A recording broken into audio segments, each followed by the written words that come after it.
नमस्कार, जय हिंद। मैं मुकेश कुमार अपने YouTube चैनल में आपको स्वागत करता हूं। दोस्तों, जैसा मैंने पिछला वीडियो में आपको बताया था कि मैं आपको सिर्फ आज बता नहीं रहा हूं, बल्कि आगे आपको मैं अपने किस तरह से अपना तैयारी किया था उसको मैं आपको भी उसी तरह से तैयारी करवाऊं। और मैं आपको उस दिन भी बताया था, वो पिछले वीडियो में बताया था कि मैं कलेक्टिव चीजें नहीं बताऊंगा, मैं आपको सिलेक्टिव चीजें बताऊंगा। और आगे मैं आपको एग्जाम खत्म इसमें पढ़ाने के बाद मैं इसका क्वेश्चन आंसर भी आपको लगवाऊंगा। तो दोस्तों, मैं आपको टाइम आपका वेस्ट ना करते हुए मैं आप आज का क्लास शुरू करता हूं। तो सबसे पहले मैंने जीके से शुरू किया, इसी तरह से जीके जीएस पढ़ाऊंगा। उसके बाद आपका मैथ का क्लास लूंगा। और अगर डाउट हुई, अगर आप कमेंट्स में बताएंगे कि मुझे और भी कुछ क्लास चाहिए, जैसे रीजनिंग हो गया या फिर इंग्लिश हो गया, तो मैंने जिस तरह से अपने नोट्स बनाया है वो सारे नोट्स आपके लिए डिलीवरेट कर दूंगा और आपको आगे सफलता में कोई बाधा ना आए। तो दोस्तों, आज सबसे पहले प्राचीन भारत का इतिहास। स्रोतों के आधार पर इतिहास को तीन भागों में बांटा गया है। कौन कौन सा? प्रागैतिहासिक काल, आधैतिहासिक काल और ऐतिहासिक काल। प्रागैतिहासिक काल, प्रागैतिहासिक काल उस काल को कहते हैं कि जिससे कि अभी तक कोई लिखित साक्ष्य उसमें नहीं मिले हैं। चित्र तो मिले हैं बट उसके लिखित साक्ष्य नहीं मिले हैं। आगे है अर्ध ऐतिहासिक काल। अर्ध ऐतिहासिक काल में लिखित साक्ष्य तो मिले हैं बट उसको अभी तक पढ़ा नहीं जा सका है। आगे है ऐतिहासिक काल। ऐतिहासिक काल में लिखित साक्ष्य मिले हैं और उसको पढ़ा भी जा सका है। जैसे एग्जाम्पल के तौर पे कि जैसे बुद्ध के बारे में, महावीर के बारे में, वेद के बारे में, तो ये सारे जो उदाहरण है एक ऐतिहासिक काल के ही उदाहरण है। मैं आपको एक तीन कड़ी जोड़ूंगा, ज्यादा नहीं, तीन कड़ी में आपको दिमाग में एक पिक्चर की तरह बैठ जाएगा। मैंने सबसे पहले क्या बोला? प्रागैतिहासिक काल, आधैतिहासिक काल और ऐतिहासिक काल। तो सबसे पहले क्या आया? प्रागैतिहासिक काल। प्रागैतिहासिक काल को भी तीन भागों में बांटा है। कितने भागों में बांटा है? तीन भागों में। कौन कौन सा? देखिए, पाषाण युग, पाषाण युग, दूसरा कांस्य युग और तीसरा लौह युग। ये मैंने बोर्ड पे आपको कोशिश किया है सारा चीज समझाने का, एक प्लान वे में मैंने लिखा है। इस चैप्टर से इतना ही क्वेश्चन इसी तरह का आएगा, इससे ज्यादा मेरे हिसाब से तो नहीं आएगा। और अगर आता भी है तो एक आधा क्वेश्चन जो कि अगर छूट भी जाता है या फिर गलत नहीं तो कोई बात नहीं, लेकिन मेरे हिसाब से इस चैप्टर से इससे अलग क्वेश्चन नहीं हटका है। तो हम कहां पर थे? हम थे कि सबसे पहले इतिहासों के स्रोतों के आधार पर इतिहास को तीन भागों में बांटा गया। कौन कौन सा बोला? प्रागैतिहासिक काल, अर्धैतिहासिक काल और ऐतिहासिक काल। हमने क्या पढ़ा? प्रागैतिहासिक काल में हमारे को कोई लिखित साक्ष्य नहीं मिला है। अर्धैतिहासिक काल में लिखित साक्ष्य तो मिला है बट उसको अभी तक पढ़ा नहीं जा सका है। और ऐतिहासिक काल में लिखित साक्ष्य मिले हैं और पढ़ा भी जा सका है। आगे है प्रागैतिहासिक को भी है तीन भागों में बांटा गया। कौन कौन सा? पाषाण काल, कांस्य युग और लौह युग। अभी आप बोल रहे होंगे कि ये पाषाण युग, कांस्य युग और लौह युग ये कैसे बनाया गया? देखिए, क्या होता है कि जिस जिस चीजों का उपयोग जिस जिस टाइम में हुआ उसी तरह से उसको एक युग के रूप में बनाया गया। अब आपके दिमाग में ये भी चल रहा होगा कि इसे आप बताइए कि इसे ये चीज पता कैसे चलेगा। तो देखिए, एक होता है C14, एक कार्बन 14 पद्धति होता है, C14 पद्धति होता है। इससे इसका आयु पता लगाया जा सकता है। आगे हमने क्या क्या पढ़ लिया इसमें कि प्रागैतिहासिक काल में कौन कौन सा काल? पाषाण युग, कांस्य युग और लौह युग। अब पूर्व पाषाण युग में भी तीन काल होते हैं। कौन कौन सा? पूर्व पाषाण काल, मध्य पाषाण काल और नव्य पाषाण काल। पूर्व पाषाण काल में 20 लाख BC से 10,000 BC, मध्य पाषाण काल में 10,000 BC से 4,000 BC और नव पाषाण काल में 10,000 BC से 1,000 BC। यहां तक समझ में आ गया? मैंने आपको क्या बताया? स्रोतों के आधार पर इतिहास को कितने भागों में बांटा गया है? तीन भाग में। उसके बाद सबसे पहला जो प्रागैतिहासिक काल है उसको कौन कितने युग में बांटा गया? 3 युग में। कौन कौन सा बताया था आपको? पाषाण युग, कांस्य युग और लौह युग। अब उसके बाद क्या बताया था? पाषाण युग को भी 3 भागों में बांटा गया। कौन कौन सा? पूर्व पाषाण काल, मध्य पाषाण काल और नव पाषाण काल। इतना समझ में आ गया। उसके बाद वैश्विक स्तर पर 1820 में जॉर्गन्स थॉमसन द्वारा इसको 3 भागों में बांटा गया, जो कि अभी मैंने आपको बता दिया। अभी भारतीय पुरातत्व विभाग के जनक किसको क्या कहा जाता है? अलेक्जेंडर कनिंघम थे। भारतीय पुरातत्व विभाग के जनक अलेक्जेंडर कनिंघम थे।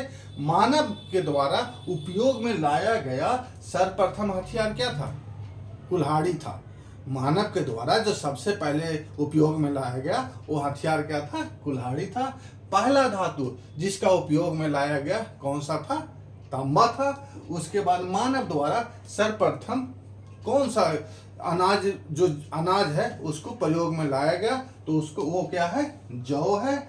और हड्डियों से निर्मित आभूषण, आपने देखा होगा कि हमारे बड़े बड़े साधु महात्मा अभी जब हाल ही फिलहाल में क्या हुआ था, कुंभ लगा था, तो हड्डियों से निर्मित आभूषण पहन के आते हैं। तो कौन सा काल से लिया गया है? वो मध्य पाषाण से लिया गया है। और इसका हमें कहाँ पर मिला है खुदाई में? तो महदहा एक जगह है, महदहा से, ये महदहा एक जगह है जो कि यूपी के प्रतापगढ़ में है।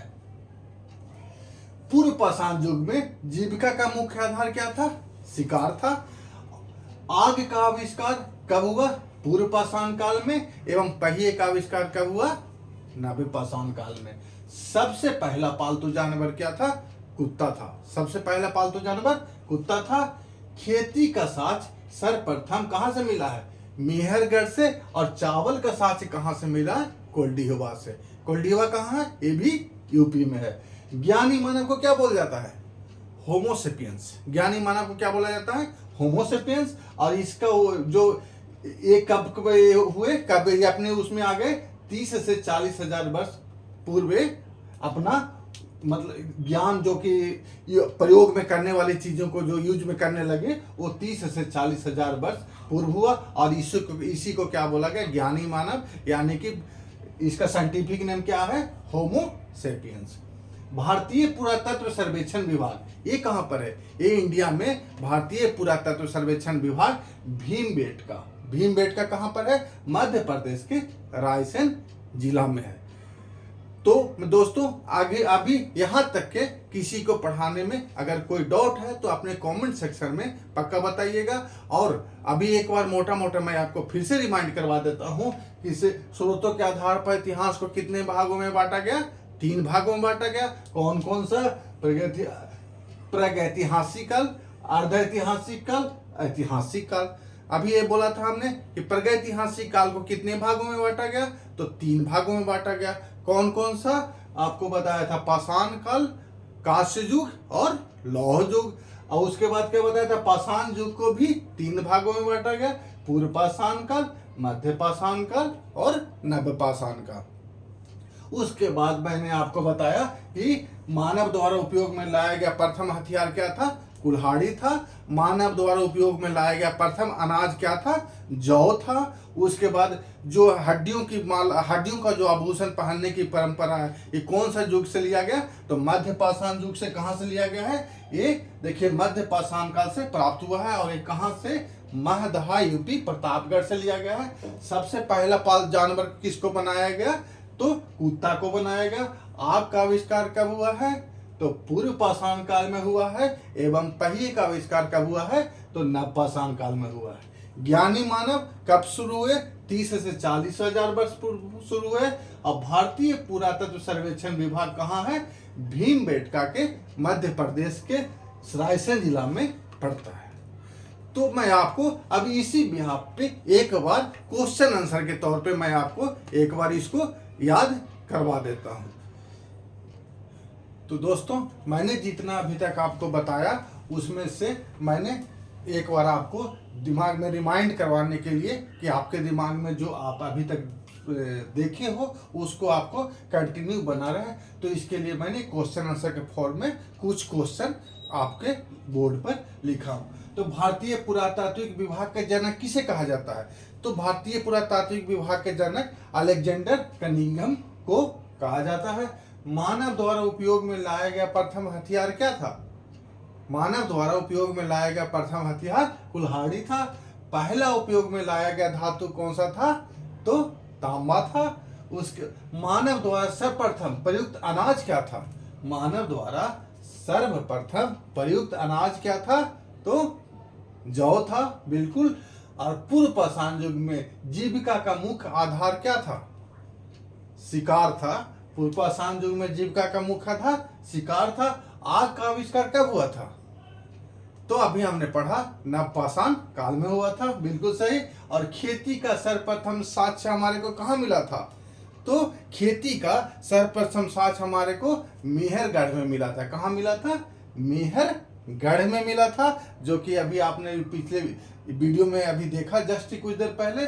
और भारतीय पुरातात्विक सर्वेक्षण विभाग ये कहाँ पर है? तो ये भीमबेटका में है।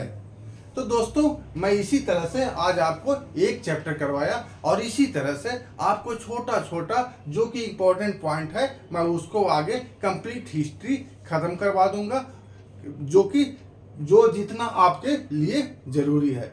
तो जय हिंद दोस्तों, थैंक यू।